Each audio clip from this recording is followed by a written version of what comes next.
flapping your gums with Vinny and Hessey. Yeah!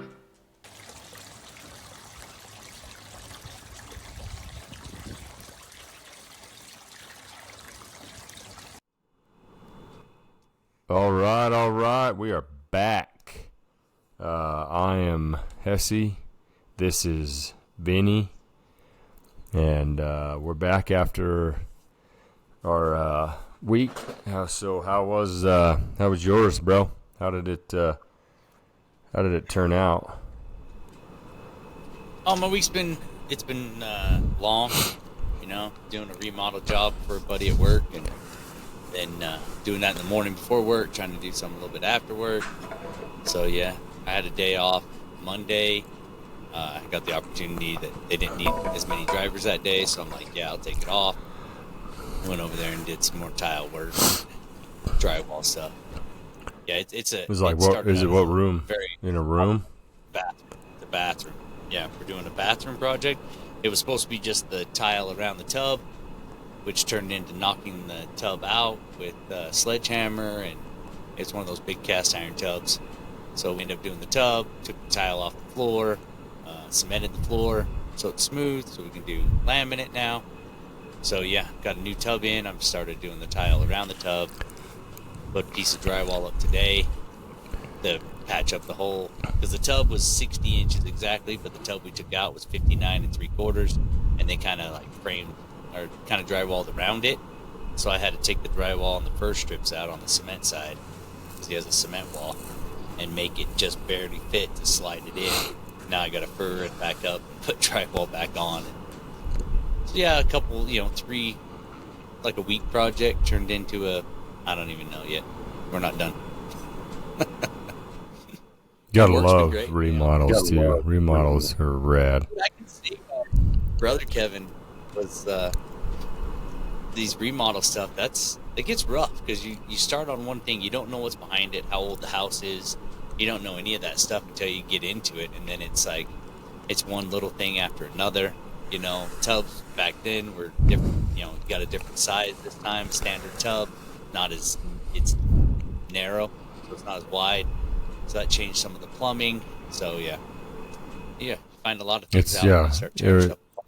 Certain things you're doing. Also, it's like, surprise. Look at this. Yeah. This is for you to figure out now.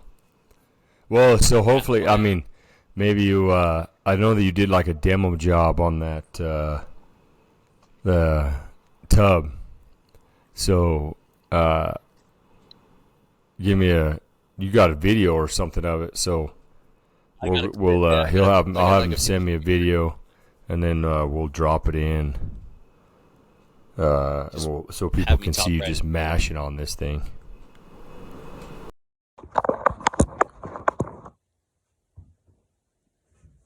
That's good. All right, Leno. Here we go. The only way the tub's getting out of here. Right here, right now. Go right out of the way. Oh, big hammer, big hammer.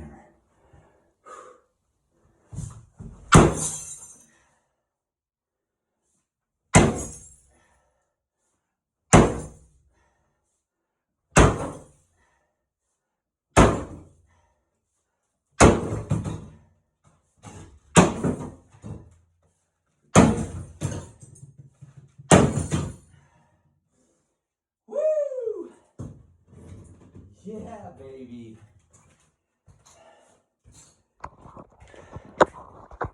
Dude, I did a bathroom in our house, and everybody told me, just take a sledgehammer and hit your tub, and so I did, and I'm like, this isn't doing anything. But then I realized, like, if you're gonna do it, like, you've got to just send it. I have a 6-pound sledge. I borrowed an 8-pound from the neighbor. I didn't even start with the 6-pound on this guy's house a couple weeks ago, and I just took the 8-pound and just nailed it. So that's where I went with that. Nice. Yeah, I'll put it in there. Yeah, we didn't have get a 10. Get a tanner. Get that tanner, that 10-pounder. And don't be afraid. If all else fails, just get a bigger hammer. It's true. It's true. Yeah. Well, hopefully Yeah. this is going. I know we've been having some internet speeds, some internet issues here. I don't know if it's your and my end. I know we're having some stuff here. You're cutting in and out on audio, so I'm hoping this is. I'm hoping that it does what it says it does. That everything's going like it's supposed to. So we're gonna bear down with it, folks. So hopefully this is going how we want to. Yeah, I didn't have nothing fun this week. I mean, some fire calls and stuff like, but that's the norm. I don't. The only thing I just had well, I got a question for you though, because we just went on that mission trip, and we talked about it on the last episode. Do you think on flights? Do you think they have a fire or what do they call a marshal, like a flight marshal or whatever? I wonder. Do you think they have one on every plane, every flight? I don't know. I mean, we kind of mentioned this the other day when we were talking about it, and I thought about it, and I'm like, I mean, I guess the last flight that we took with the family and stuff, we ended up in the back, and the whole back, I don't know, 3-4 rows on both sides of the plane were kind of empty. So I would say they probably would have one, but I mean, there's so many flights. That's a lot of people. I mean, I don't know how many people that would be. I mean, that would be a full-time job.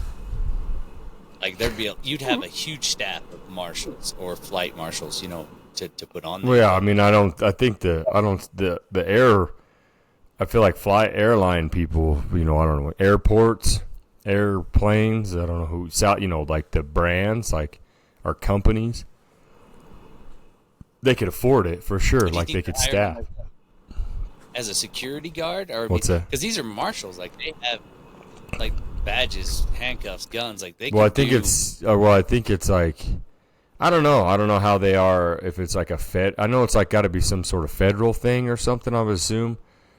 But I think there's probably just they're probably just taking a class or courses or whatever they do to become, an air marshal or whatever they would call them, to be able to, de-escalate situations on an airplane, without using a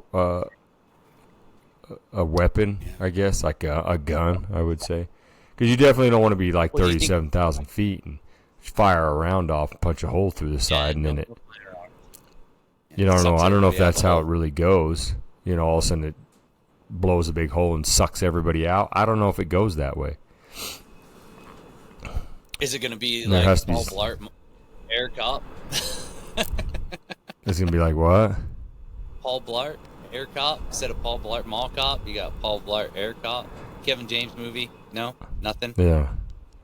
Yeah, I know. No, I saw the one. Yeah, he was driving around. He rides around in the mall on a Segway. Yeah, one of those Segways. Yeah. Yeah. Yeah, I know. I think they're normal. I think they're definitely I had a buddy. Well, Lee. Shout out Lee. He was he had a badge and stuff. He certed and all that stuff because he was a pilot. For Southwest, and he went through the courses and got certed. They got a cert every I don't know what it is. It's pretty often, but I want to say he had to do every 6 months go do the shooting certification, and they issued him a pistol. They issued him it was a work issued pistol, so it wasn't even his, but that's what he had to use to qualify and do that stuff. So I want to say, I'm not 100%.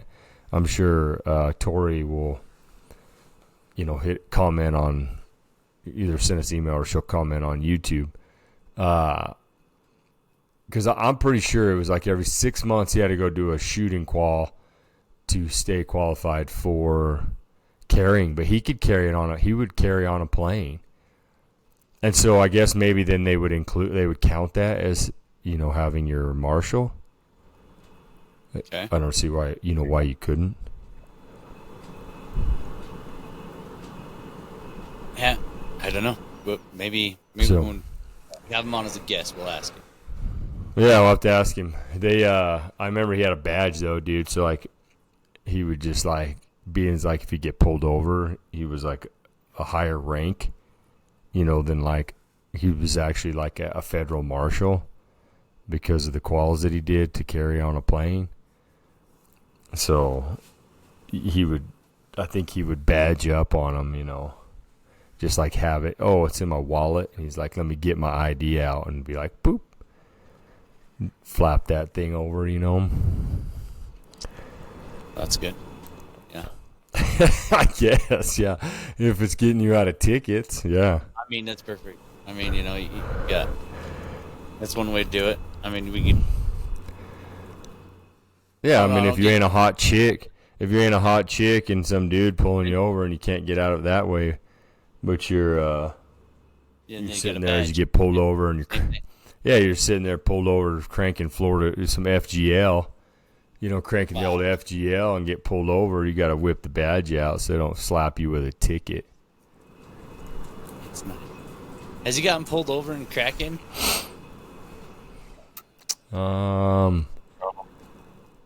I don't think so. I don't think so on that one. Not in this one. I don't think he's been pulled over in this one yet. I'm pretty sure I would. That thing's, yeah. It's nice. Yeah, I mean, it's tough. Like when I've taken it out, it's definitely, I think, I think there's like a certain miles per hour over the speed limit that you go that you get like they can just pull you over and they'll just impound the car and take your license right then. I have most certainly done that in Kraken. See, I heard it was double. If you're going, like, if the speed limit's 55, you're doing 110. Like, if you're going double the speed limit, that's endangerment and attempted suicide. Really? I heard if you're going... I always thought if it was 15 over, they can take it or something. I don't know. Well, either way, I've done both of those, so I have doubled the speed limit easily. I've tripled the speed limit in some places. I mean, it's pretty easy to do it when you're like in a 25 or something like that. But I've never doubled. Yeah, I've done it in 35s. So in like a 35, we're going up over like Geiger Grade, like up. They have this place like 6 Mile Canyon that goes up into Virginia City and then drops down Geiger Grade into Reno. And so we take Kraken. And for those listening, Kraken is a GT 500 Mustang Shelby edition, and it's all Ford. It's nice. It's a pimped out car. It's fast, it's supercharged. It's got a lot going on. So we take it like for our anniversary and stuff, and so we went up 6 Mile, which is like this windy canyon going to Virginia City, and then it drops you over and you go down this windy road called Geiger Grade. A lot of people like to take like their sports cars on there or motorcycles and stuff like that because it's turning and winding, and you can really push it pretty well on it. So we went that way for our anniversary. Yeah, for sure. Like, and they'll race up behind people, dude, that are like trying to get with it, like especially with the Kraken. And I'll leave why the name got named that because Lee's got a whole thing. He'll talk you right through it. It's really neat to hear him tell you about how they named it Kraken. At least I'll make him tell it. I told him, dude, you don't have to explain that to him, but he'll get it. Tori understands. When he explained, I'm like, dude, bro, you're killing the buzz here on the Kraken. Anyway, so dude, it's a whole thing. But you get cars that are going like down like Geiger Grade. There's little pullouts, but like if you get up behind them, they'll you're kind of pushing other cars or cars. I haven't had one push me in Kraken, but you'll get behind them and they'll try to get after it. So they're trying to get into the turns. They're trying to go faster and faster and faster, and eventually I've done them to 2 people, and eventually they'll just like whip off the side of the road so you can go past them. They flip on their blinker and they go pull out. Yeah, they just whip over in the little pull out, or if there's like a shoulder, they'll whoop, and then you'll just blow around them real quick because it's just you start pushing a little bit, I think, out of their comfort zone. Right. So that was one of the things that I actually put in my phone this week. where we're talking about, the Ford Mustang GT500 here. Ford or Chevy? Ford versus Chevy. Like, what are your experiences? I mean, I'm a Ford guy. I know you're a Ford guy. We both have Ford trucks, but like, how do you feel in your opinion? This isn't like, we're not like, I kind of dog on little Kev because he's a Chevy guy, Chevy GMC all the way. Like, he doesn't want to be seen in my truck when he's driving. When we go somewhere, he's just like, oh, dude. But like, I feel like my truck, you've been in mine. We've had brother Kevin in there, and you guys are both 6'4", 6'5", and Kevin has sat directly behind you in my truck, and there's been so much room. You got the seat back. He's got plenty of leg room. Like, we're always worried about it. He's like, no, I got plenty of leg room. And I've been in Chevys where I've been behind the passenger, and he doesn't have his seat all the way back, and my knees are already touching, and I'm under 6 foot. Yeah, I mean, I don't know. But like, if for Kevin, little Kevin, and we don't just call him little Kevin because that's like his nickname. We just call him little Kevin because he's little. Sorry, Kevin. Right. But is he like legitimately saying when he's bagging on your Ford, is it better? The transmissions are better. The Ford is just found off road dead. I mean, that's the attitude. So he's legit. He's legit bagging on it because he literally thinks that there's a huge difference. I mean, he helps me work. I'm sure. Well, I mean, I I imagine he probably likes the Chevy too because they have that built-in booster seat. So I hear like Chevys, they have those booster seats and stuff that are probably pretty nice. I don't know because I don't need one. So I know they have that little button that you push and it like gives it that booster seat. Like, what's that? I said I've never heard of that, so I didn't know that was even an option. I think because you have a Ford. I think Chevy. So yeah, so I'm sure he's probably got a Chevy with a lift on it, big tires and all that stuff, and then it's got that little button you hit for the booster seat for the vertically impaired. Challenge? Yeah. So, but yeah, so I mean, I think Kevin, if they let him use a Z71 there just last week. Like, they're switching trucks around. It's going to another manager where he works, and he's like, he got in it with kind of like, I don't know if it's his boss or somebody equal to him, but he got in it and he wouldn't let him put it in drive.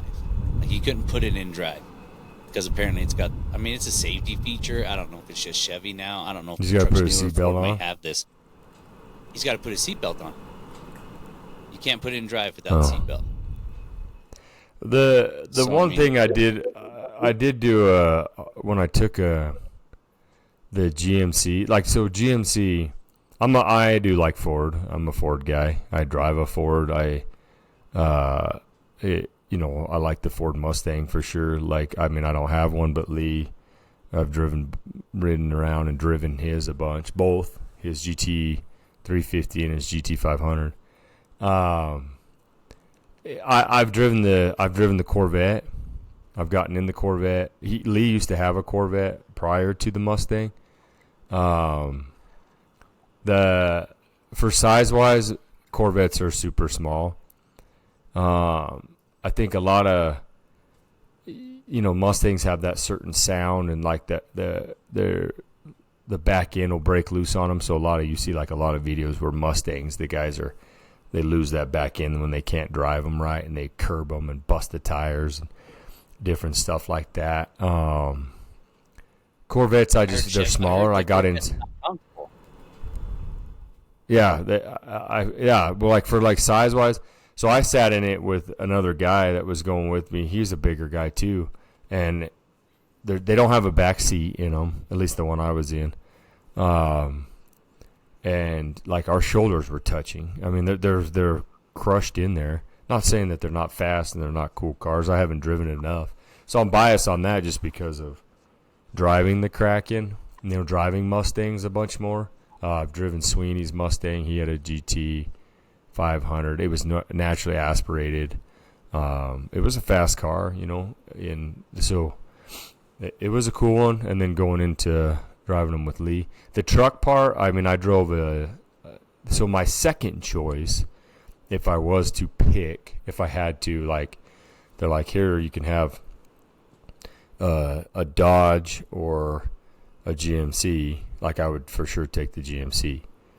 I don't necessarily. I think they all have their own features. You know what I mean? Like, but I just don't like Dodge. Could I sit here and complain about? Yeah, I could probably say. You know, they say a lot of the little stuff on Dodges, like the undercarriages and, you know, drive lines and suspension, blah blah. It goes back. I think all of them nowadays are getting built. Just kind of what your preference is. Each of them have their own little thing. But I remember, like the GMC Denali, I was driving it, and like I would come up on something close, and the seat would start to vibrate, and I was like, "Whoa, what the?" And so I didn't know what that was. I don't know why it was vibrating or what, but it was like when you were getting too close to something, like if you were backing up, or I believe going forward too. If it seemed like if you were going to hit something, the seat started to vibrate, and so I was just like, I don't know if I necessarily like that.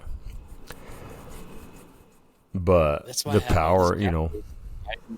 Driving in the UPS truck, all these Denali's are riding really close to the UPS truck when I'm driving.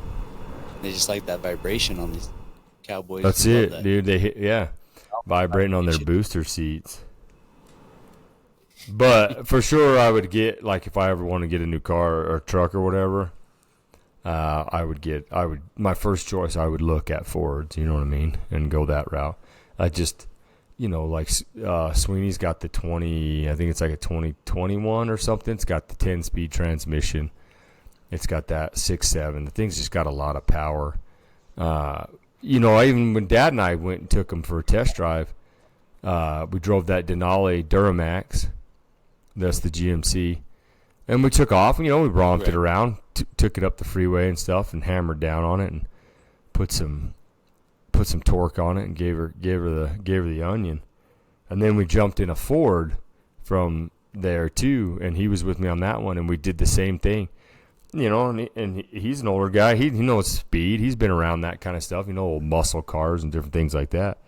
And even he said with that Ford, he's like, dude, I just felt like that thing just pushed me back in my seat.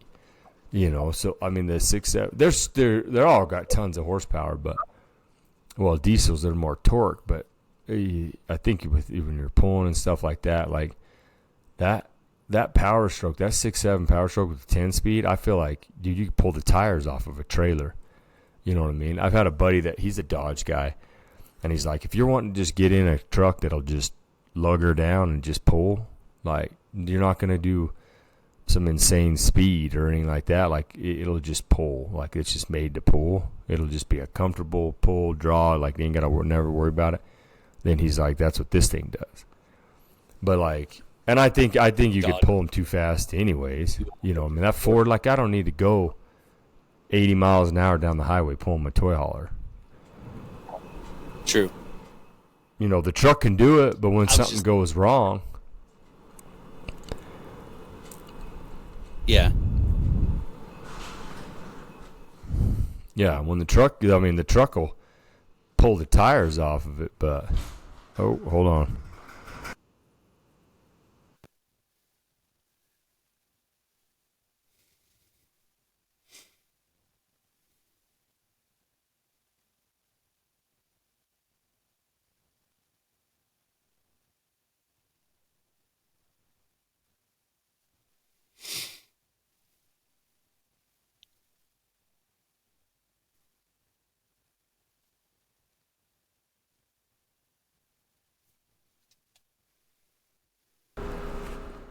You know what I mean? The truck will pull the tires off of a trailer, you know what I mean? But I just don't feel like, dude, even so, being that we're talking about trucks, remember that? I think I told you about that when I was pulling the toy hauler. Did I tell you about that story when I almost yard sailed the toy hauler? You did. Yeah, I came in May. Yeah. That was a trip.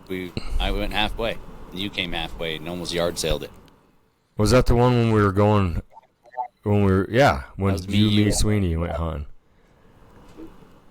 Yeah. So for the listeners, so this is where I think those trucks can pull well beyond what I feel like they should. I feel like probably any of the trucks.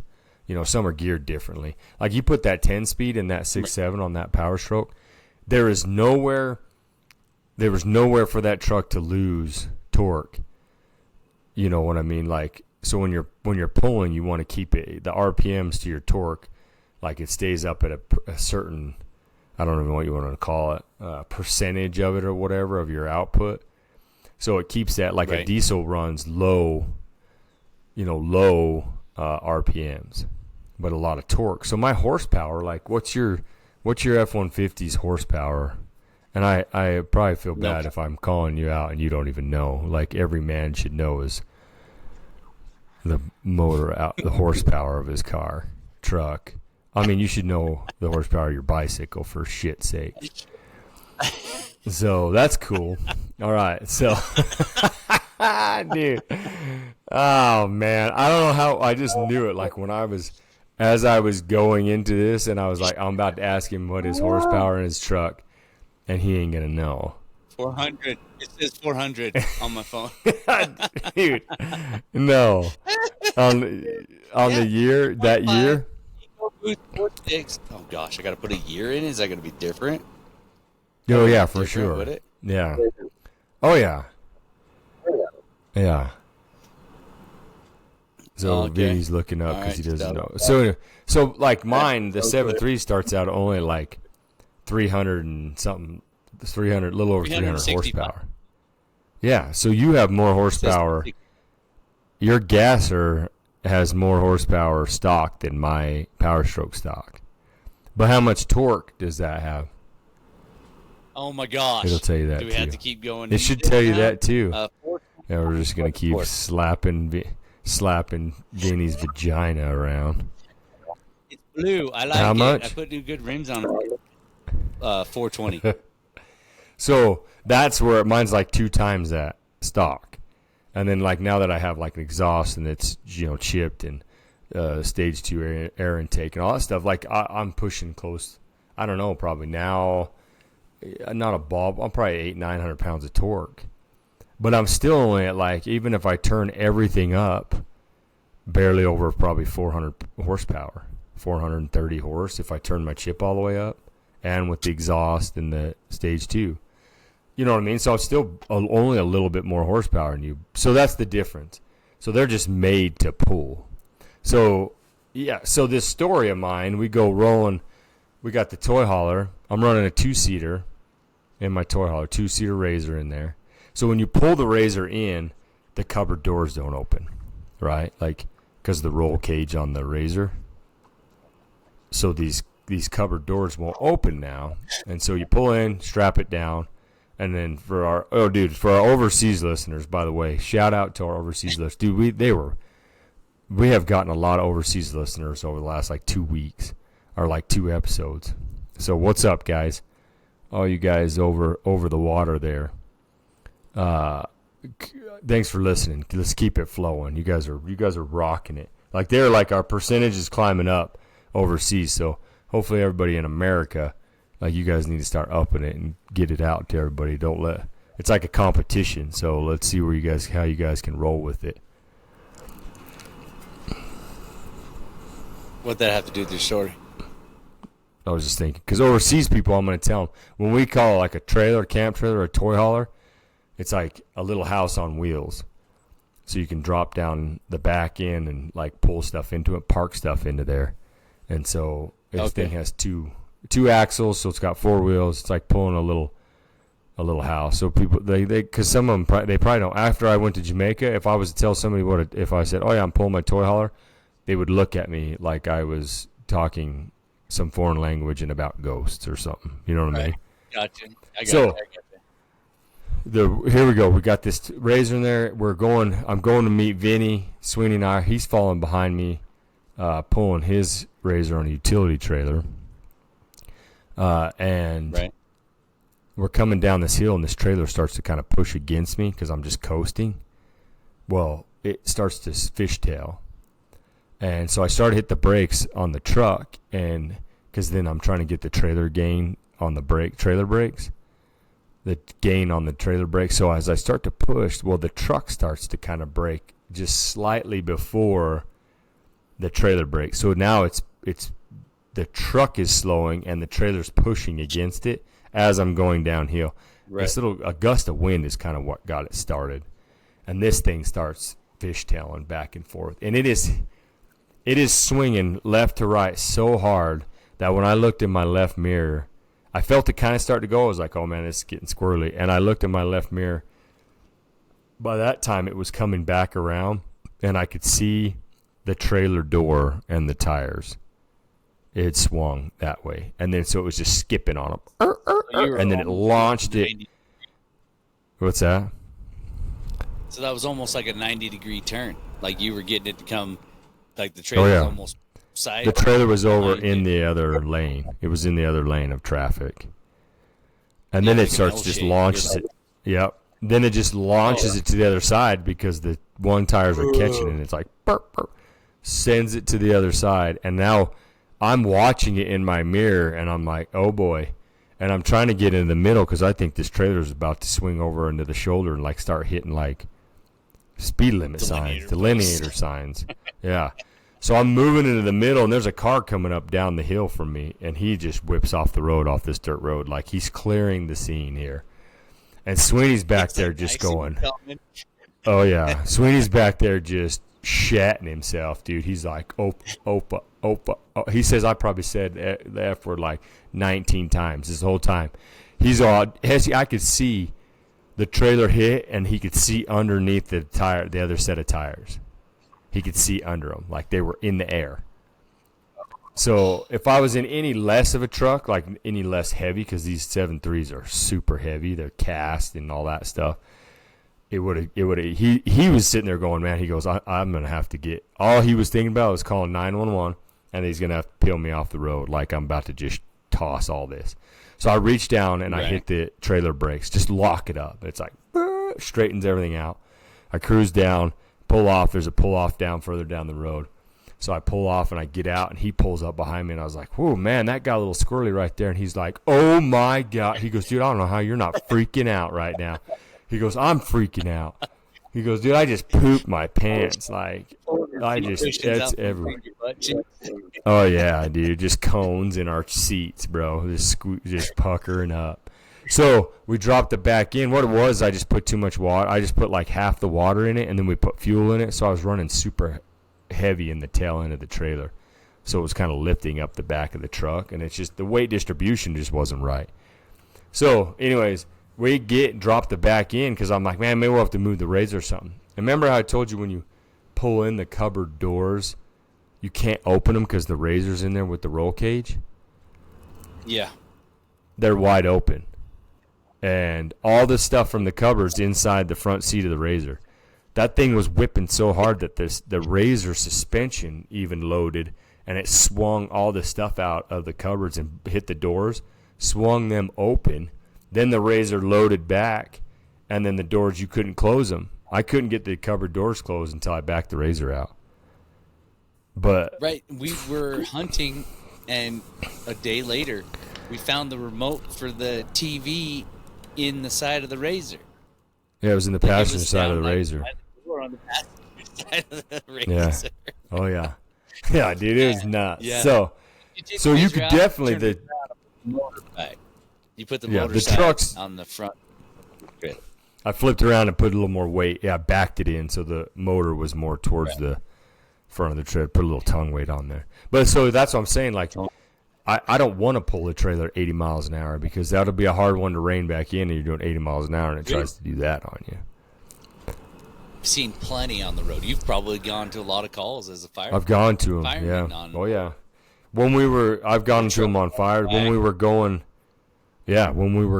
to get the Mustang with Lee, when we were coming back from Seattle, dude, there was like an SUV. I don't know what, I can't even remember what it was. Like one of those Dodge Durangos or whatever was pulling a trailer. And I feel like SUVs just shouldn't be pulling trailers. That's my personal opinion. So many Toyota RAV4 pulling a freaking 27-foot trailer. I'm like, why? Yeah. Why are we doing this? And up here, Yeah. like Fish Lake, it's a pretty good grade.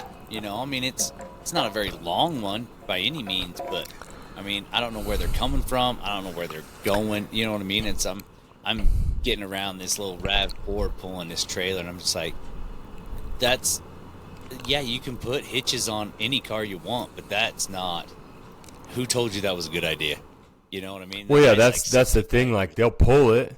Of course they're like, oh, the towing capacity is this, and you're like, that's cool, but okay, can I stop it? And secondly, can I get it under control when it starts to get out of control? And it's just like trucks do it because they don't have all that weight in the back of the bed. So like you put the weight on the tongue. SUVs have all that. Right. They're enclosed. They got a back seat. They got a roof on it. They got glass in it. There's hundreds of more pounds. Yeah, there's hundreds of more pounds. But yeah, we were coming back from Seattle, and this Durango had lost it and just yard sold the trailer, and it was just blown open, and all their stuff was. It was a little camp trailer too. So yeah, I think in the truck part of it, 100%. Like whatever you want. Like if you like Chevys and you're short and you got a booster seat package, perfect. The vibrating seat with that comes with there. That's nice too. That's probably why, like you said, they're following you just so that thing's just vibrating off and they're about to coom in a sock. I don't know. But then Dodge, like I'm just not a Dodge. I don't like the looks of them and stuff like that. So. The Cummins motor is a phenomenal motor. On mine, like the 7.3, the motor is bulletproof. It's cast. I mean, it's like what everybody wants in that truck. And they call it bulletproof. So that. Well, no, when they bulletproof, that's the 6.0. That was trash. That motor's garbage. The 7.3 just holds the value. So like you can sell these 7.3s for more than most other stuff just because of that motor. The only thing is they're a little down. They built the transmission a little bit underbuilt, so they can get hot. But if you put like a cat cooler or an intercooler, transmission cooler on it or something, you're perfectly fine. But I think it's just a preference. Yeah, Duramax with the Allison transmission and stuff. It's a great motor and transmission. He talks about it constantly. Yeah, and there's no doubt about it. I mean, but what's he drive? The inside. He's driving What's he a GMC. He doesn't quite have the Duramax just yet, but that's one of his goals is to have that. Right, and so that's why I say my second choice would be the GMC Denali Duramax. That's my second choice. And I like my leather. Like I have leather in my truck. It's a Lariat, so it's like the Lariat model. So I'm like, I don't know. Like I've been in the cloth. And I'm just like, yeah, I mean, it's okay. But I feel like the Ford has, I don't know, it's just a roomier cab. And for me, and I don't have a trailer or a utility trailer with side-by-side. Like, I haven't pulled anything with it, really.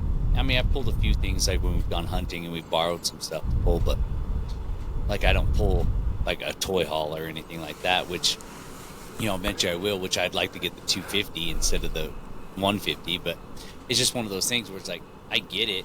But I feel more comfortable in my truck. I feel comfortable in your truck. Like, I just feel like the Ford has, it just has more room. I mean, I'm not a big guy, yeah. But I like having. I would definitely agree. I would agree with you on that. Like, I have been in Chevys before, and I feel like they are smaller. And I don't know. I would. Kevin, he's listening, or he will be. You'd have to just take and look at. I'm pretty sure, cubic feet wise, they are smaller inside. At least from what I feel like. I've driven a Camaro. Camaro and Mustangs are what you kind of compare. They're kind of in the same class. And I've driven a Camaro when my daughters did Cinderella pageants. We had a convertible. It was a special edition deal, and we did put them in the parade and stuff like that. And I felt like everything was harder. Like the seats were hard. Like stuff was a little more compact. Not as much as probably a Corvette, which I've never been in, so I can't talk on that. But it's like, I just feel like I've been in a Mustang, and I've been in Ford Explorers. I've been in like Dad's truck's an older Ford. Yours is an older Ford. Mine's an 11. Then our Explorer, stuff like that. I just feel like they have more room. Like it's just more comfortable. and you're not compact, and kids aren't all over themselves. And even if you're in something like the Camaro, yeah, you're kind of on top of each other on that way. So I don't know if they give up a little bit of, I don't even know what to call it. Like they give up a little bit of, your cab space and stuff like that, and they're trying to put like bigger motors in it, like more. I'm not sure why it's that way, but the more room for me, as old as I am, with kids and stuff like that, I want to be comfortable. I'm not going to go with a Buick, and they don't even make those anymore. But I just want to have, I just want to be. Well, they make Buicks. You get that Buick Navigator or whatever. I mean, Buick still makes them. I don't know. You'd have to see, talk to Kevin and see, because when you come in, I believe, with a crew cab, so I have the 4-door, and so do you. And it's mine has almost a 7-foot bed because it's the Lariat and it's the F-250. But mine is an 02, so I don't know what the changing is on it. But I think the whole under, the frame of it's a long bed. Right. You know what I mean? It just has that. It just has so that's where you get more cab room. I don't know. But you'd have to ask him. Look it up. I mean, you could always Google it. Look up the cubic feet of a Chevy compared to the cubic feet cab of a Ford, F-150 to the 1500 Chevy 1500. Stop listening to us talk about Ford and Chevy. Yeah, I'm not a big fan of the Chevrolets anyway. Well, isn't Chevy and GMC, they're basically the same, just GMC's the higher luxury part of the GMC? Yeah, but they look different. Yeah, it looks different. The whole grill, the front end of it, lights, everything on the grill's different. Oh, but yeah. I see. Dude, I had a... we'll just move on. I had a... hold on. Uh-oh. Tasha's back.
But yeah, so I had a comment. I think we had a comment from one of our listeners. What's up, Katie? Shout out.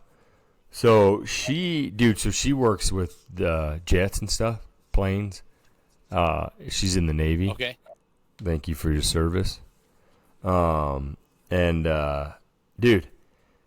so she's been listening to our episodes, and remember when we talked about snarge?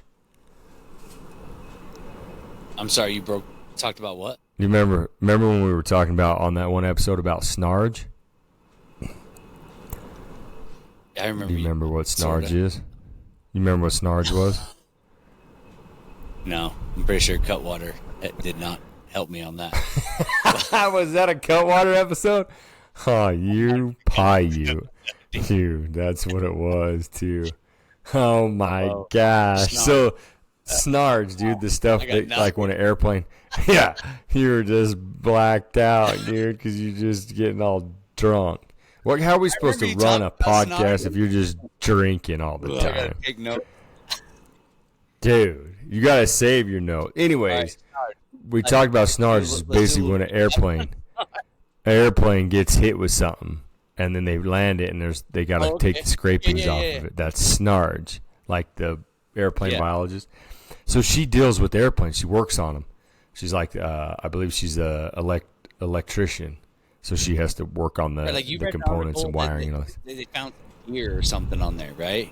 They were like, "What? At one point, why is there deer on here?" At 32,000 feet. Yeah. Right. Yeah. So anyways, dude, they turned it into her. They're like, "Oh, we got this," and she goes, she hit us up and was like, "Hey, I got some snarge given to me." They gave it to her like to take into the when they go like a pilot. I don't know however they do that out there, but she got it and she's like, I would have never known it was snarge except for you guys talked about it on the podcast, and so she knew exactly what it was and what they're supposed to do to it. So yeah, so all that shit talking you did about me and talking about snarge. And look at that.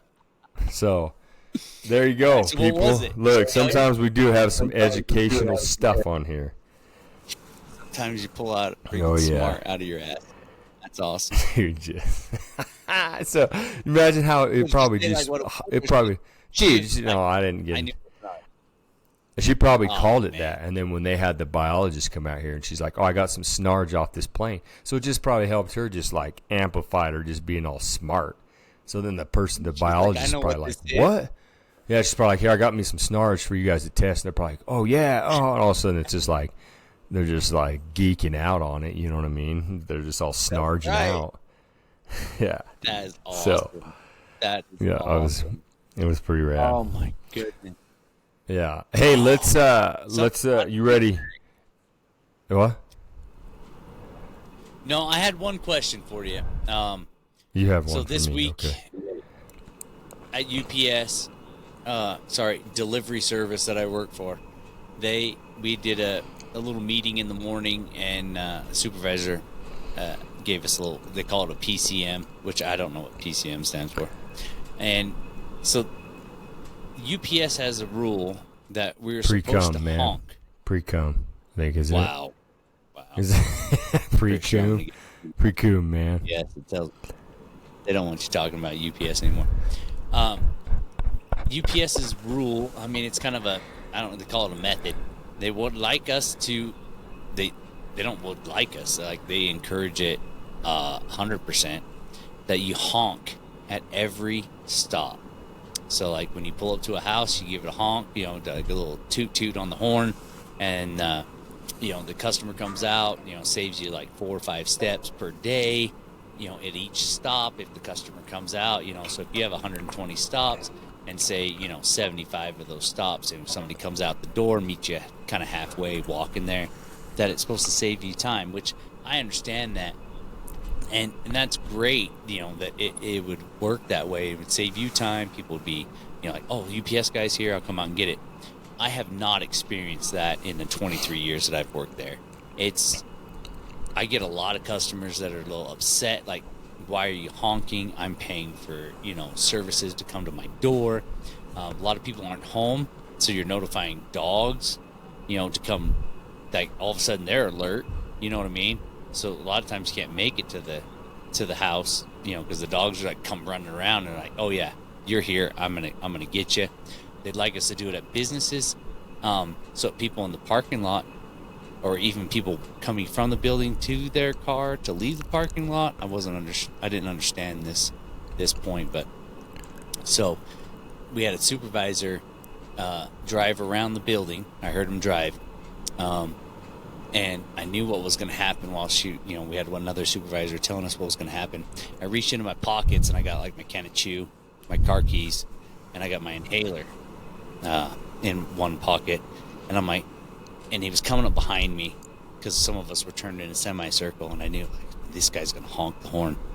And we were talking about how it scares people or dogs or whatever. And I thought, this is going to be great. So he taps the horn. He's probably 15, 20 feet behind me. I rip this inhaler out of my pocket. I turn and I just chuck it at the UPS truck. And I'm like, dude, you scared the crap out of me. Whatever. Like a lot of people at the center. Wait, did it break your inhaler? Did it break your puffer? It popped the top Popped off, out the canister? It still works. Like, oh, good. So I would be pissed. Fell out. Yeah, I'd be pissed. Like, right, I'm going to ask you that. Yeah. Yeah, I can't. I ain't coming out anyways. Even if I heard it, I'd like, you'd honk, and I'd be like, in UPS, honking.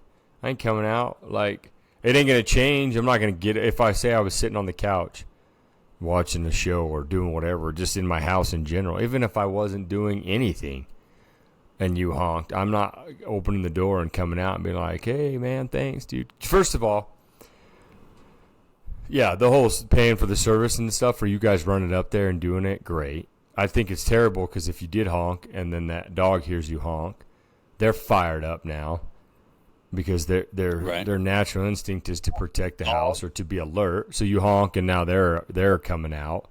But I don't understand. I guess I don't like a couple feet different. I mean, if it saves you a ton of time, I would do it. But how often? I mean, I guess until you're doing it in the evening. But then if you're doing it in the evening, people or families sitting down to eat, and here you are honking. Like, I can't even stand my wife or kid out in the garage honk at me. Like, I'll blow a fuse, man. Like, that's, I guess, one of my pet peeves there, too. Not just slouching people, but, you know, get your shoulders back, stand up straight, and next, don't get in the car and honk at me. If I'm in the house getting ready, we're going somewhere, I know what time we're leaving. I know I'm probably already late. But even if I wasn't, you don't got to sit out there and honk. Like, I know we're leaving. I know I'm grabbing my shit, and I'm going out so we can leave. And then you honk the horn. Oh, man. Oh, dude, that pushes a button right there. I'll be fired up. I know what I'm doing on the coyote hunts from now on. Yeah, try it. Go ahead. Do it. Vinny may not make it after the winter. After this. Go ahead. Do it. Yeah. You better hit. You should have hit that throat punch on that thing. Oh, that was the wrong one. That's the wrong one. That might happen too. We're out there hunting. You start honking that horn like I'm gonna come out of the trailer any faster. I'm just gonna come out, pop, pop, pop, pop, pop, pop, pop, pop, pop, just letting that thing loose right over the hood of your truck. I always wait till my wife gets in front of the car, and I'm like, try to scare her a little bit. You know? Yeah, I mean that's like a scaring thing. Like if I do, like Tasha don't like. I think women in general don't like to be scared. You know what I mean? Like that the startle scare thing. I think I got so yeah, honking like that. Now I think she's waiting for it every time. If I don't do it, yeah, she's okay with it. If I do it, she's ready. Yeah. The kids, they're never ready. No, it's never. They forgot about it right after you did it, anyways. It's that short term. For sure. They're like, next time you get in the car, they're just like, okay, but so the horn, like, UPS horn honking. I think it's dumb. Or your postal service, whatever. I don't. It is what it is. But I think it's a terrible idea, and so whoever, all of our listeners, stuff, just write a petition to them and tell them that they shouldn't do that. All right, so let's back out. So I can see backing up just so that you have awareness. Yeah, we do that at the fire department. Every time we have to back up, we got to hit the horn. I understand that part. That just brings attention to vehicles because you're moving forward more than you are backwards. So yeah, so if you honk, brings attention, somebody looks up, they can see that the vehicle is going in reverse, and then you can make your adjustments accordingly. But to come up to my house and just lay on the horn like I'm going to come out and pick up a package from you, eat it. You know. So right. Hey, do we want to do? You ready to do a bit? You got a bit today? We haven't done a bit for a minute. I got a bit. This one's gonna be a little bit off the cuff. So okay, maybe that's what we do it for a little while. All right, so let's down, but all right, everybody, settle in, pull over, get your seatbelt off, grab your soda wherever you need. Let's get ready for this because Vinny's about to hit us with Vinny's little bit. So, all right, dude. The stage is yours. Let's hear it. All right. So, have you guys ever gone to your friend's house? You're into gaming a little bit, and they're like, "Come on over, and we'll, whatever." You tell your wife, like, "I'm gonna go over. We're gonna play a little Xbox, PlayStation, whatever you're gonna do, whether it's fun, anything fun." And your wife's just like, "I do not." Like, that's not going to happen. You're going to go over there, you're going to play games, you're going to drink a little bit, and then, you're going to be over there for like 4 hours, and like, this is not happening. So as a married man, you kind of feel a little bit obligated to, kind of get permission, I guess. But it gets at you if you're a little bit, I just want to go, hang out with my buddies, do a little drinking, play a little video games. Video games will set your wife off, no matter what. You can be playing at your own house. So you're like, all right, I won't go. So then, a couple hours later, you're like, oh, hey, I'm going to go golfing with that same friend tomorrow. Like we're going to go at 10 o'clock. And it's like, all right, go have fun. And they're all like, okay about it. They're like, yeah, go have fun. Do whatever you're going to do. Okay. What I don't understand is this is 4 hours of video games and a little bit of drinking that is just X'd out. Like circle / mark, not doing it. But you're just fine to go out there and go golfing for, 4 hours, do a little drinking. Now you're not playing a video game, but you're playing a game. And I just don't get it, when you're older and you don't have things to do like you used to as a kid. You used to go play with your friends, you used to go drive around, or even, build bicycle ramps, stuff like that. And I know some of you guys, you're married now, you never really did any of that activities. You might have worked, now you're wearing like corduroys and you got glasses and you work in an office. You might have been a little bit of a skater, so you don't understand these honeydew situations because, let's face it, you ain't got no honey to do any honeydews. And you just want to get back into that, like, have that little break, it's just that little break. That's all I got. This was rough. I know. That's good. That's a good one, dude. All right. I gotta work on that one more. I mean, dude, I've got a whole page on here. It was supposed to start out with, like, I don't want to throw you under the bus, but when you got that grown ass old adults, you have little time, play video games with your best friend because you're too old to building bicycle ramps and jump on the street, or swing from ropes on a canal, or catch frogs, or any of that other fun stuff. Dude, save them. Don't do them now. Wait, save that. Do it on the next one. That was a good. That's a good one to expand on. That was funny. Like, that's some legit stuff. Like, a bunch of grown ass men drinking and playing games, and then it's like, you guys are idiots. And then the next time you're like, oh, hey babe, we're gonna go golf, and there's 4 hours, 5 hours of golfing, and you're doing a lot more drinking. It's like, how come I can't go play games because I'm an idiot, because I'm a grown man and I had a couple cocktails and I come back all right. Exactly. But then I go golfing, I'm gone for 5 hours and I come back just slurring, red, sunburnt, just 2 clubs broken, costing me another $200, bought some raffle tickets, didn't win shit, Yeah. Dude, sprained my ankle trying to get a golf ball when my buddy yanked it, pitched me out the side. I fell into a sandbox. Come back looking like a lifeguard, David Hasselhoff, sunburnt, sand all up in my crotch. Lost $200, broke 2 clubs, went through at least a half a dozen golf balls, 3 sheets of the wind, just stinking a freaking Michelob Ultra and Fireball, and then lost my sunglasses. Don't know where my hat went, but that's cool. You just, but you can't go play Call of Duty for a couple hours with your buddy on a night because you're a grown ass man. A-hole. You don't care about it. You just want to play video games. Yeah. Oh, you want to go golf and go ahead and be an idiot. Yeah, and it's seriously. I mean, it's stuff like that. Like, even with me, like, kind of doing. I'm doing a lot of. I'm going to work after I do tile and stuff like that. But, like, I'm spending a ton of time on this project and stuff like that. And it's like, that's okay. But if I were to go over there and be like, yeah, I'm going to go over there an hour and a half early before work and we're going to play some video games before I go to work, it's going to be like, no. Well, yeah, but I also think there's a difference on that, like, because you're working, right? So it's like, even if you were you go over in the evening, you're like, hey, I'm helping my buddy out, like tiling his bathroom or redoing, or also there's money involved. You're like, because I do that with my buddies and stuff. I'll be like, oh, hey, I'm gonna go do this, and it's like we're building a tiny house, we're putting in electrical and plumbing, doing all this stuff. That's hours away, days away from the family, but you're getting that money. Yeah.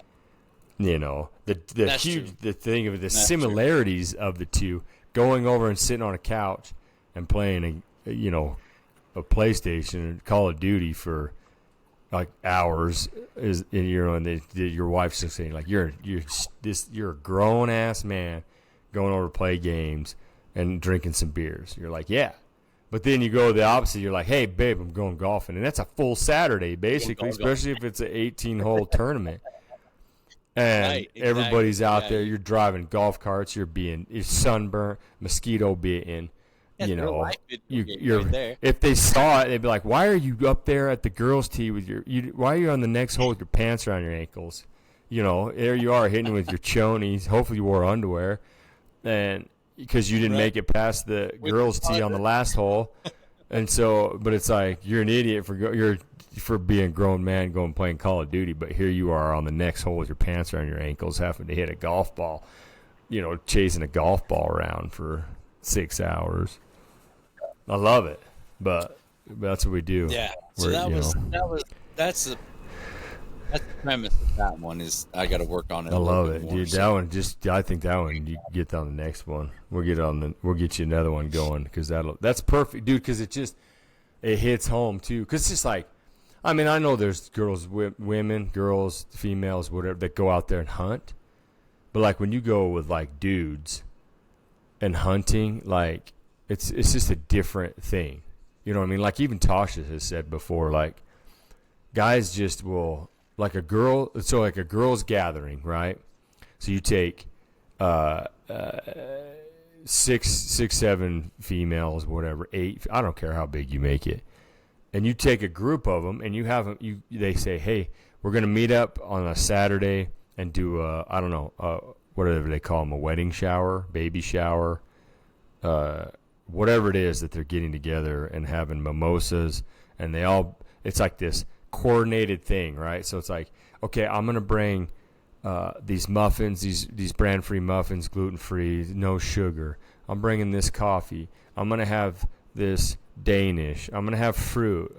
So they have this whole plan menu and a breakdown, this itinerary. Good itinerary. And so they all show up. They all have this food. They all have these drinks. They have certain. Oh, you got to get barefoot champagne. It goes the best with this coffee or with this orange juice. Bam! You're like, holy cow, you guys are gonna party all day, and it's like 2.5 hours, and they're back home. Oh yeah, it was great. We went over everything, and we ate the food, and everybody took all their stuff, and we cleaned up, and we're back home. Dudes will be the exact opposite. They're like, hey, let's get together and plan out this man trip. Bread. I brought the bread. No, it's like let's get together. No, it's not even that. It's like let's get together and do this man trip. Okay. Just like BYOB and some snacks. Okay. Everybody shows up. All of a sudden, there's 9 dudes that brought 9 12-packs probably like 7 12-packs, and 2 guys bring like 36-packs or 18-packs, which there's no possible way that they're drinking all of that. And then secondly, there's nobody's going through a 12-pack of beer while we're sitting there. And so everybody's like, dude, why didn't we just not all bring it? And then all of a sudden it ends up we're running low on beer because now we've been sitting there for 7 hours. Like the trip's been planned, but now we're all just sitting there hanging out, talking, and just carrying on. Yeah, and everybody brought some chips and some salsa, and we've ordered pizza now, and there's like a half a bag of salami left. And so it's like, but we will sit there for 8 hours. You know, and then we get home. We started it at, 11, like before lunch. Started at 11. We don't get home till 5, 6 o'clock at night. You know, and it's like they're just like, what in the heck? What took you so long? You went with a 12-pack, a pack of salami, and some pepper jack cheese. Like, how did you even live for that long? Oh no, we ordered pizza and we ended up going through 137 beers. They're like, what? We sent John down to Taco Bell. We almost had to we had to leave because we almost ran out of beer, But everybody's talking crap because everybody brought a 12-pack, and the 2 guys that brought 18 packs. You guys are idiots. Who brings that much beer, dude? We're just going over the man trip. We're only going to be here a couple hours. 7 hours later, we're like, man, we're almost out of beer. We better call this. So it's just a huge yeah, dude. And so it's just like this was back in my drinking day. This is like legitimately how it would go. You know what I mean? And it cracks me up because even to this day now, like now I'll still go to those things. I don't drink, so I'll end up like giving guys rides home or whatever. But even regardless of that, like and even Tasha has said it, like, you guys, what do you guys do? I'm like, I don't know. It's just when we all get together, it's like a phenomenon. It's just this amazing event that happens. And it's not like we're just sitting there literally on camp chairs around, like we may be outside if it's not too hot. If not, we'll just sit in the living room and just think, look at what we do on a podcast. We sit here and just flap our gums for a couple hours a week, right? Dudes do that all the time. Right. You get together and you will legitimately just sit there and I don't even know, dude. It's just like it's just this amazing thing that happens. Do this for an hour.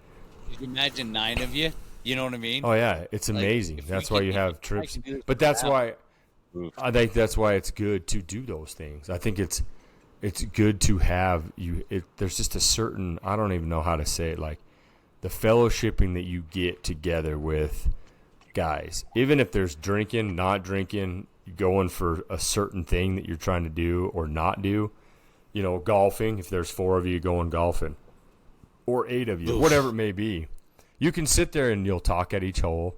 You'll BS during the putting sesh. You know what I mean? But like when you get together, like even just sitting out camping and you just sit at a fire, like you can just sit there. There's just like the camaraderie. There's just a fellowshipping that happens between dudes when it's all dudes. And so that's where I think that you do need to have that time. It's not saying you got to take advantage of it and be totally selfish and just this prick about it and be like, oh, it's my day. I get Saturdays every weekend or whatever it may be. You still have family time and you still have to, there has to be balance in there. But I do say, like our hunting trips, dude, like I look forward to those every year. Just us guys going out and just you, me, brothers hanging out, Lee's brother, he's our brother too. So it's like, you just go and hang out and you just have that. It's just, and you're more, and when you're in like our group, like you, me, and Lee, like the stuff we share with each other, nobody knows like what we're going through or what we've been through or the things that we talk about out there. Like, it's basically like a counseling session at some point where you have that. And I think there's women that have it too, girls that have that too, but I think everybody should have it. Everybody should take advantage of it somehow or another. You should have that friend. Like Pastor Joby always says, you got that refrigerator friend. You know what I mean? Like the guy that could come over anytime like Lee could come to my house anytime and like just walk in and know like he has free reign. Go into my fridge and get whatever you want. That kind of person. Same with you. You and I have been through a lot together, and I think you just have to have that. Even if it's all fun, perfect. If it's a time in need, when you're sitting out there in the like God always does stuff on the mountaintops, you know what I mean? Like he's in the trenches with you and in the valleys, but when you get up on the mountaintop, like it's taken care, you can just open up. And I think that's what you need. That's what we get like when we go on those hunting trips and stuff. And like some people just don't get it, because a lot of times we'll come back with nothing, or we go, 2.5, 3 days or whatever, just hunting. Maybe get one or something, but it's the whole experience, not just the one thing, I feel like. Yeah, I think if we keep it pretty loose, not so scheduled and planned and stuff like that, things happen that we didn't expect, which is a lot of those things are good things, Yeah, like for that. sure. I'm not saying that you can't. We have a schedule, but we have a lot of as guys, we don't like plan every single minute, which for us that works for us. Some of our wives are like, like, how can you not do that? Like for them, that works for them, but this is, I kind of plan on this is what I'm doing, this is what I'm bringing, and then whatever happens after that, as long as I have food and, we coordinate it. We coordinate and plan it that's it. We coordinate and plan to get to where we're at and to get away from and to go home from where we're at. The rest of it is just it's planned out so we survive. Yeah, that's for right. Sure. Oh yeah, survival, huh? You gotta survive in between. Oh, that was a good one, dude. This was Thanks, great, man. Good. Let's hope it all Yeah, I think, recorded out because your audio was ass, but I don't think it was yours. I think it's just this recording thing. So hopefully that, like, because it was hard for me to like listen into you. So hopefully I wasn't cutting in and out when talking to you. You were. But okay, perfect. I love it. So here we go. We're gonna. Thanks for listening, our overseas people. You guys keep rocking it, keep building it. Let's just get this going worldwide. You know, what's that? Boats and hose worldwide. Send us emails at flappingyourgums@yahoo.com. Like if you're overseas and you talk got to us, you want questions, questions on like what's this or what's that. Like let's hit it up. Let's make a connection on that. That'd be great. Oh yeah, we're on Instagram. Awesome. You know, so hit us up on the Instagram. We got Flapping Your Gums. You can comment there. We get comments a lot. We're getting more on YouTube, so that's cool too. You hit us up that way. Yeah, let's get open chats because eventually we're gonna want to do this. We're gonna start hitting this stuff live as soon as I can get me a mixer and kind of do that stuff. Kind of go more on the live setup. That'd be cool too. Do a couple of those, but we'll get it rolling. Appreciate everybody getting on and listening. Keep sharing. Keep getting on. This is a blast. It's fun. Vinny, thank you, my man. And then we'll hit them on the next one, huh? All right, man. All right, bro. This is for you. Peace. There you go. Peace.